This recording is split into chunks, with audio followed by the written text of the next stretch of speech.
ආයුබෝවන් හිතවතුනි මම මේ ඔබත් සමග මේ කතා කරන්න යන්නේ කෝපි වගාව සම්බන්ධයෙන්. ඇත්තටම අපි විවිධ තැන්වල සල්ලි මුදල් ආයෝජනය කරනවා. ඊට පස්සේ සමහරවිට අපි බැංකු මත පොලි ආයෝජනය කරනවා.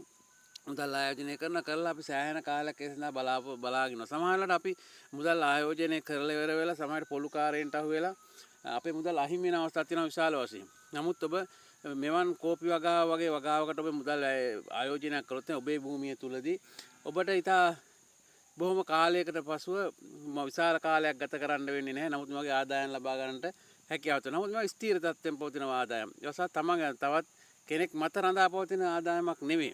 එතකොට ඔබට මේක ඉතා විශාල ආදායමක් උපය ගන්න හොඳ ආයෝජනයක් සහ මේ සඳහා ඔබට මූලික මහන්සිය වෙහෙස මහන්සිය පමණයි අපිට දරා ගන්න. ඊට පස්සේ විශාල වශයෙන් වෙහෙස මහන්සියක් වෙන්න දෙයක්වත් නැහැ.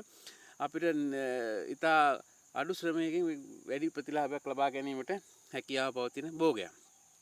ඊට අමතරව මේක සඳහා ඔබට අපේ කුෂ්කර්ම දෙපාර්තමේන්තුවෙන් සහයෝගය ලැබෙන. ඒ වගේ ඔබේ ප්‍රදේශයට බාර තියෙන කුෂ්කර්ම කාර්යාලයට ඔබ යන්න. එහිදී අපේ කුෂ්කර්ම සම්බන්ධයෙන් නිලධාරි මහත්මයා හෝ මහත්මිය හමු වන්න. එහිදී ඔබට හමු වෙන ෆෝම් එකක් ඇප්ලිකේෂන් එකක් ඒක පිරුවට පස්සේ ඔබට නොමිලේ පැළ ලබා ගැනීමේ හැකියාවත් පවතින රජය මගින් මේ සඳහා ආධාර උපකාර කිරීමකුත් කරනවා.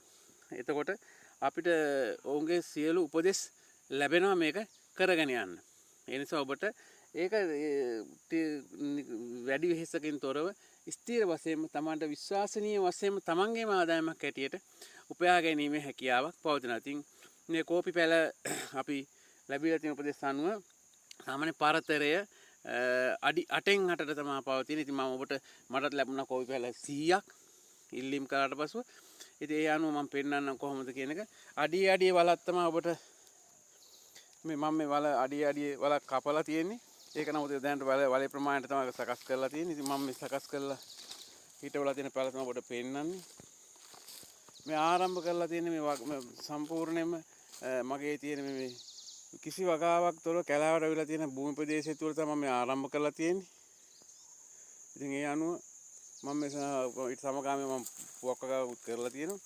ඉතින් මේ ඔබටත් පුළුවන් මේ වගේ ආයෝජනයක් කරන්න. කිසිම තැනක වෙනත් කෙනෙක් වෙනස තමන් කෙරෙහිම තමන්ට විශ්වාසය තබාගෙන ස්ථීර වශයෙන්ම තමන්ට දීර්ඝ කාලීනව ආදායමක් උපයාගත හැකි ආකාරයට තමන්ගේම කියලා ආදායම් මාර්ගයක් ගොඩනගා ගන්න කිසි වෙහෙස මහන්සියකින් තොරව ඉඳුරාම ලබාගත හැකි ආදායමක් ආකාරයට මේ තියෙන ඔබට පේන්නේ කෝපි පැල හිටවලා තියෙන මේ අඩි 8න් 8ට තමයි පරතරේ තියෙන මේ පොල් පැල තියෙන ඊට අමතරව හිටවන්න තියෙන්නේ මම ඒකට ඈතින් මේ හිටවලා තියෙන්නේ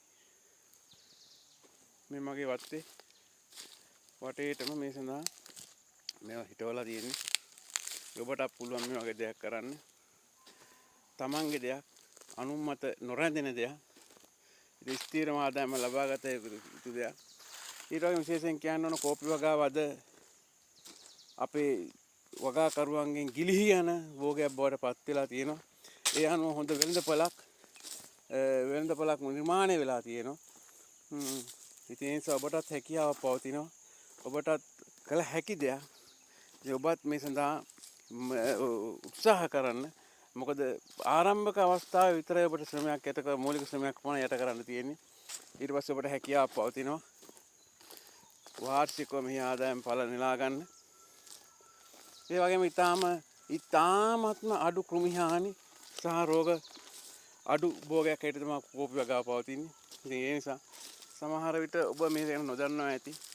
ඒ නිසා ඔබ මේ වගාව සම්බන්ධයෙන් උනන්දුව නොදක්වන්නට ඇති. ඒ නිසා ඔබට හැකියාව පවතිනවා දැන්